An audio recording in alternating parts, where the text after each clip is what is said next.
Hi, good morning. I'm here with Jez Willard from the Japanese shop. How you doing, Jez? I'm very good, thank you, Mike. How are you? Yeah, really good. Thank you. Thanks very much for joining us on the Business Spotlight series. So, if you could start us off and just give us a little bit of background, really, as to who you are, what it is that you do, and when you started the business. Okay, great. Thank you. Nice to be with you this morning. So my name's Jez Willard. I'm the MD of the Japanese shop, which is a company that I co-founded along with my wife, gosh, just over 25 years ago now. Yeah. We import beautiful gifts from Japan and sell them through our website to customers in the UK and internationally. Fantastic. And I'm not sure how many other Japanese shops there are in the country, but I'll ask this question anyway because I suppose it'll come from maybe a different angle. But what makes you guys stand out and kind of, I suppose, your stamp of how you run the business and attract customers? Okay, well, I think you're right, Mike. There thankfully aren't that many other Japanese shops in the UK, or at least not that I'm aware of, Yeah. and long may it continue so, I would suggest. Um, what makes us different? I think, first of all, we've got an amazingly unique range of Japanese products. The colors and the design are really stunning. And just to give you an idea, we sell things like Japanese kimono style house robes, Japanese tableware, sushi sets, sake sets, ramen bowls. Everybody knows what ramen bowls are now. 10 years ago, nobody had heard of ramen. Now the shops in London are full of Japanese food. So we genuinely sell a very distinctive, high quality range of Japanese gifts. So that makes us different to start with, I think. Um, what else differentiates us? We, from my time living in Japan, we learned to develop an absolute obsession for looking after the customer, for delivering what we feel is a world-class level of customer service. Um, we're absolutely passionate about that. It's in the DNA of our little business to really amaze the customer. Customer satisfaction, I think, is old hat with me. We're not talking about satisfying the customer. We're talking about really trying to amaze the customer with the level of service that we provide and making sure we actually deliver it. Do you know what I know? Do you know what I mean, Mike? Not just talking about it as Yeah, yeah. every So what? MD of every business will say how important their customers are to their business. And why is it whenever you ring up, you can't get to speak to anybody? So, Yeah. we're passionate about really delivering an awesome level of customer service. And we put that together with our unique and exciting range of products. And I think we built a really exciting little business. Excellent. So what would you say some examples are of that customer service going the extra mile, really? It's sometimes quite often it's the simple things, but done really well and consistency and lots of them. What is it for you? I think you're right about that. Some of them are the simple things. So, for example, clearly we receive our orders in online coming in through the website. Mhm. The first thing we do is we pick, pack, and dispatch those orders typically within a day. So they come in and they move and they go out very quickly.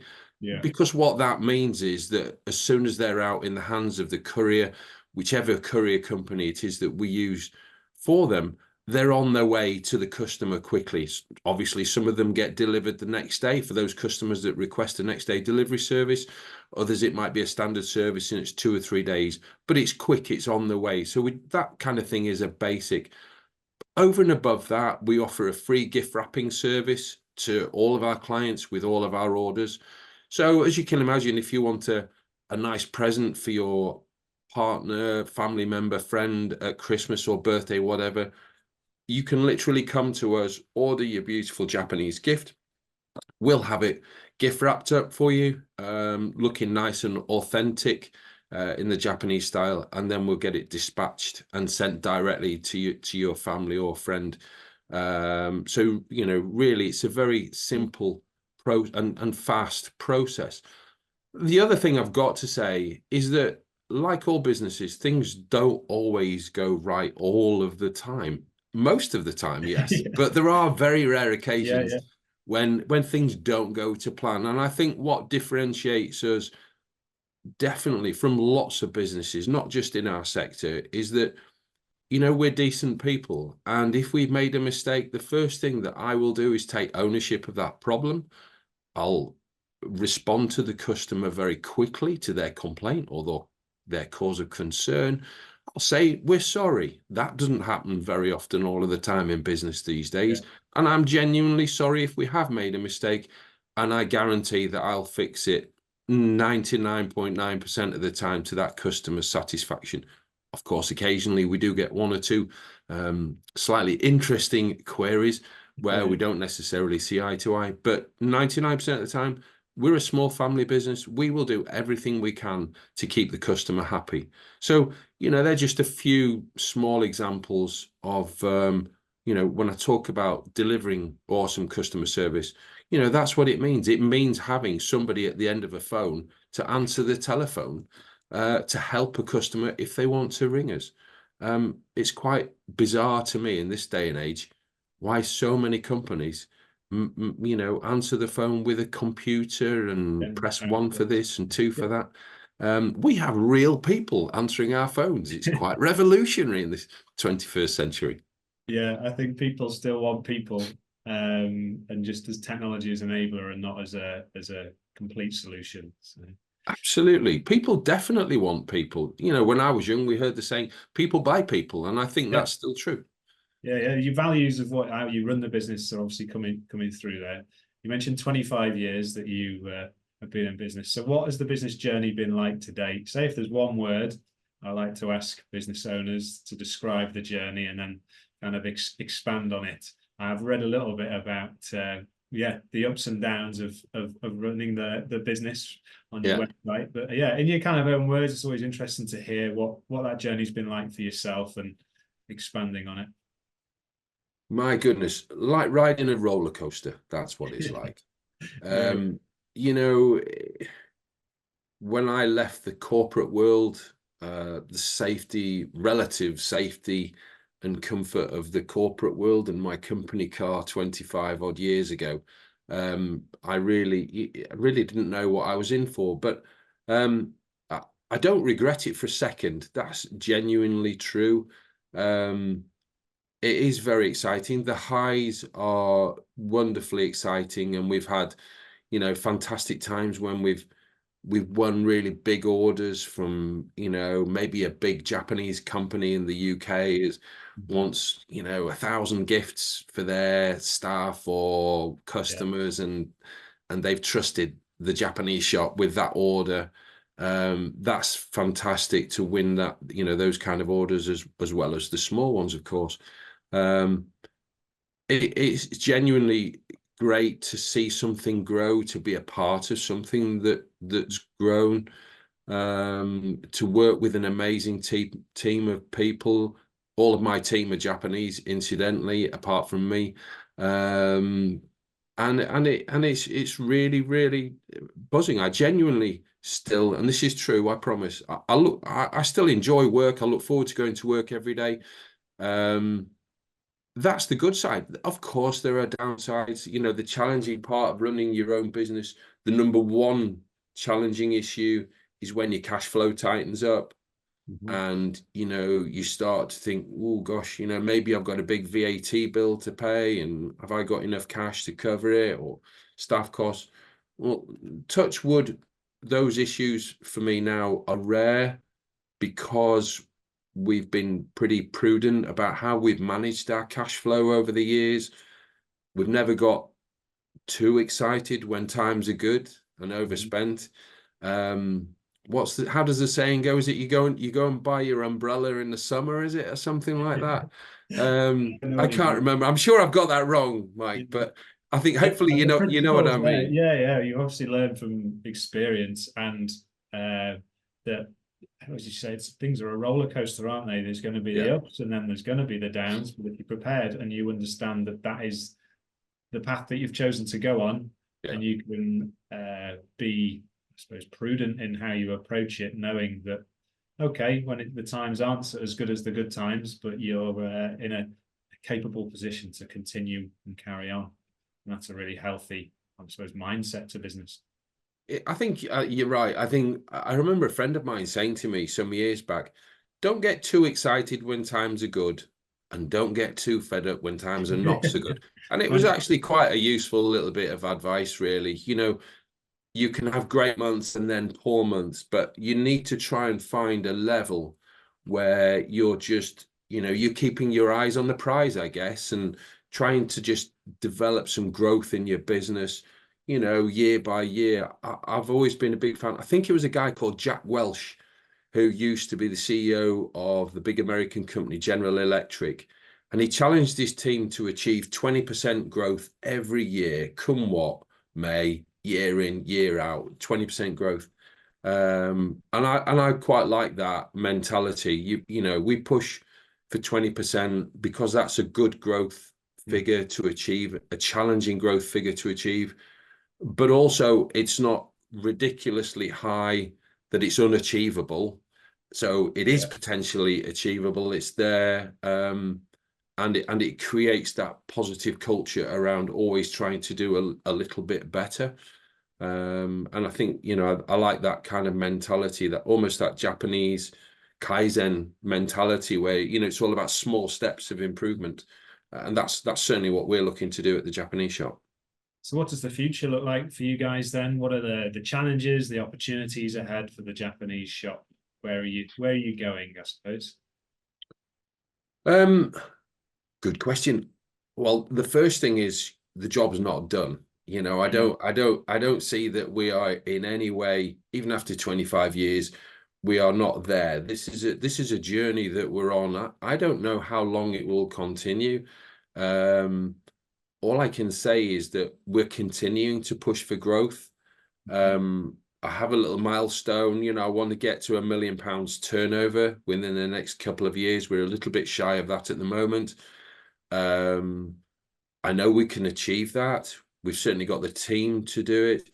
We could do with some stability in the economic environment, the broader economic environment. We could do with some stability from government vis-a-vis regulations, and so we can just get on and work hard at finding new customers, and really trying to push to grow our business, you know, with as little regulation as possible. That might be being slightly optimistic, but ever the optimist, I guess. So no, I mean, I'm still excited about what we can do. You know, even after 25 years, there's lots of potential growth for the Japanese shop. The key factor for us will be our ability to improve the efficiency of our marketing. That's the number one issue. You know, we invest a lot in marketing, and it's going to be our ability to get a better return on investment from that marketing that's going to be the key driver and the key factor in our success to achieve growth in the future, for sure. Great share. Good focus to have there. What is the biggest lesson then over the journey to date that you have found to be most prominent, I suppose, for you? If there's one that you can pick out, sometimes one or two people obviously reflect and then expand on it. But yeah, what's the key lesson for you so far? There's a couple, I think, Mike. The first, you know, if I was talking to somebody setting up a business now, I would say the first thing is understand your numbers and understand your people. They're the two critical issues to me in our business. Try and build long-term value. Try not to think short-term. Try and stretch your thinking to a longer-term investment. You know, is it going to yield value adding in 3, 5, even 10 years time? It's difficult for a small business to do that, but I think if you can think long-term, I think that helps you to make better investment decisions, and do the right thing. That's the other thing. You know, I like to sleep well at night. I like to do the right thing by, first of all, my staff, who are just an amazing bunch of people to work with. I want to do the right thing by them. I want to do the right thing by my customers, you know, and I think most of us know what the right thing is. You don't need to describe it, but you know, we want to be an ethically responsible business. We're trying very hard now to do our bit to improve the environment, to make us do things more efficiently than we have done before, and show more respect to the environment. So, you know, it's important to me, yes, that we grow the business and we build the business, but we do it in a sustainable way, which is responsible, um, and that shows respect to all of the stakeholders within our business. So there's plenty of work still to do, Mike. Yeah, but I like the share there. On there's one aspect of it which is invest or look at the business as a long-term, I suppose, in a long-term capacity, 3, 5, 10 years. Very, again, prudent sort of advice to share there. But then also your personal reflection on doing the right thing. And those two combined, yes, a really good share. So thank you for that. What inspires you to do what you do? I can kind of get a feel for it coming through in terms of that you like going to work still every day. There's people and the values of the business. What is it for you that kind of keeps you turning up and wanting to turn the Japanese shop into, you know, a longer term success? You know, I think fundamentally, I'm just a salesman at heart, I think. And, you know, my background in the corporate world was in sales management and general management. But I love doing deals. You know, it doesn't really matter how big it is. I love winning new customers. And that still excites me to this day. So that's a big reason why I still get up and go to work in the morning, to try and, you know, add some new customers that day, to win some deals. I have as I've said before, a challenge in my head to achieve the £1 million turnover market. That's in my head. That's sort of stamped up here somewhere. And I'm very determined to get us through that milestone. It's definitely achievable, and I'm driven to try and achieve that. And I'm driven to try and, you know, bring my team with me. You know, we go through the good times together, we go through the difficult times together, and we definitely have a sense of we work hard and we play hard, and that's really important. I suppose the number one thing that I enjoy most is, I think, between us, and I'd like to take some credit for this perhaps, is creating a culture within our work environment where people, I'm not saying they're going to be dancing on their way to work in the morning, but I'd like to think we've created a work environment where people feel comfortable, safe, safe to contribute their ideas, motivated to contribute their suggestions, to be honest and open and transparent where perhaps we're not doing things as well as we could. You know, so much of our growth and development in recent years has come from ideas that have not been anything to do with me at all. They've been to do with my team that have come forward and said, Jez, well, you know, why are we doing this? If we did it this way, you know, we'd save this, or we'd help this, or we'd do. And one of the fantastic things about a small business is I can go, that is amazing. Thank you. Well done. Yeah. Let's try it. Do it. Yeah. Let's do it. Never mind tomorrow. Let's do it. Yeah. What do we need to make this happen? And honestly, Mike, so many of our little improvements in the business have come from my team over the years, and they deserve huge amounts of credit for that. And that's one of the most exciting things about working in a small business. You know, we discuss things that are good, things that could be better, things that aren't very good at all. How do we find a way around it, improve it? Decision, bang, let's do it. We can turn on a sixpence, and it's very exciting to be a part of even a small organization that can make that change that quickly, because I know from experience in the corporate world that was never the case there. So we've got to leverage that benefit that we have as a small business and the Japanese shop to really, you know, push on for the future, and I think we can. I'm excited.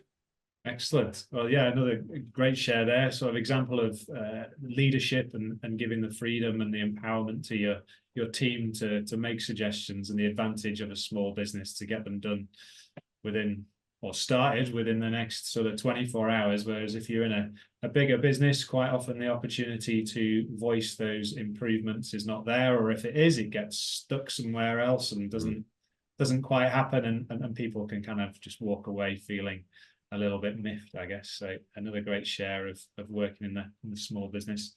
We're going to wrap it up. So just before we do, in terms of sharing your latest news, Jez, about what you're up to, or even if it's a case of sharing a website and finding out a bit more about what you do, where people can go to get in touch or even buy something from you, feel free to do that now. Thank you. Well, obviously, we'd love to welcome any new customers out there that might be listening or watching this. Please come and have a look at our website. Very simple, thejapaneseshop.co.uk. Take a look at our great range of Japanese gifts. Drop us an email. Even test out what I said earlier and pick up the phone and give us a call. You never know. It might even be me that answers the phone. But I can guarantee you it won't go to a computer, that's for sure. Awesome. No, we'd love to have new customers from wherever they might come. Great stuff. Joe, it's been a real pleasure talking with you. Thank you very much for sharing all that you have, and I wish you all the best for the next 25 years of the business, if that's the way it's going to go. Who knows? Thanks, Mike. Thanks. Enjoyed it. Cheers.